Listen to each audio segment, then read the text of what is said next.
Marikoy, for today's video, eto nga ang ganap namin. Sumama nga pala kami kay Papa Noriel dahil magpapasukat nga siya ng ngipin. At dahil day off naman niya nung araw na to, eto nga at sumama kami sa kanya. At ayan, sinusukatan na nga siya. At hindi ko nga alam kung napansin ba niya na nagvi-video ako. Pagkatapos naman niyang sukatan, eto nga at lumabas na nga kami. Dahil saglit lang naman siyang sinukatan at eto, pauwi na nga kami. Malapit lang naman talaga yung paggawaan ng retainer na to sa bahay nila Papa Noriel. At kayang-kaya nga siyang lakarin. Pero dahil hindi nasanay sa paglalakad si Papa Noriel, ayun at nagmotor nga kami. What? At pagka-uwing nga namin, eto agad ang aking inuna. Dahil kaping-kapi na nga ang Marinyo, kaya eto at magtitimpla nga ako. At kita nyo ba yan? Kahit tanghaling tapat ay for the go sa kape si Mima nyo. At eto naman nga si Baby Elise, for the kalat naman nga siya. Nung araw na yan, hindi na nga ako gaanong nakapag-video. At eto, kinabukasan na nga pala to. Sa mga oras na yan ay wala na nga si Papa Noriel dahil pumasok na nga. At ang aga-aga ko na naman ngang nagising. Huy, wala namang bago. At nung maaga nga akong nagising, hindi na nga pala ako nakatulog uli. Kaya naman ayan, at inabutan na nga ako ng liwanag. At maya-maya nga rin ito nga si Baby Elise ay nagising na. Kaya naman ayan, at binigay ko na nga sa kanya yung biskwit niya. Binuksan ko na nga rin pala tong bintana para kahit papaano ay meron ngang hangin na pumasok. At habang si Baby Elise nga ay busy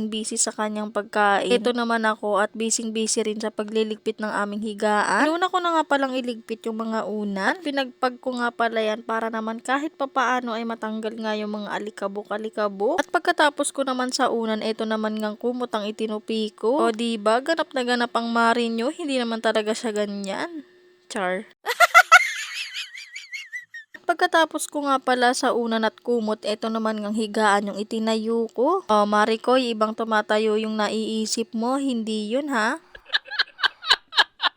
At syempre, sinamahan ko na nga rin ng pagwawalis para naman sulit na sulit. Ito naman nga yung sinunod ko dahil napakagulo na naman. Kitang-kita nyo naman na napakagulo. Kaya naman ano pang hinihintay ko? Ayusin ko na.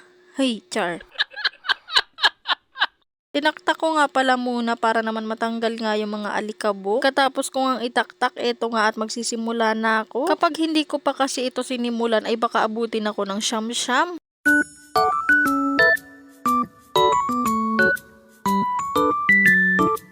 At hindi ko nga napansin tong batang to, sinuot na pala yung damit niya. At grabe nga yung tawa ko dyan kasi naman tignan nyo, doble-doble na nga. At pagkatapos ko nga pala sa taas, eto nga at bumaba naman kami ni Baby Elise. Hindi ko kasi siya pwedeng iwan na mag-isa sa taas, kaya naman isinama ko dito sa baba. Dahil sa gantong edad nga ay grabe, marunong na siyang umakyat kung saan-saan. Kaya naman hindi na nga siya pwedeng iwan ng mag-isa dahil kung ano-ano nga yung pinagagawa niya, bi. Uy, pumiyok pa talaga ang Marinyo. Char.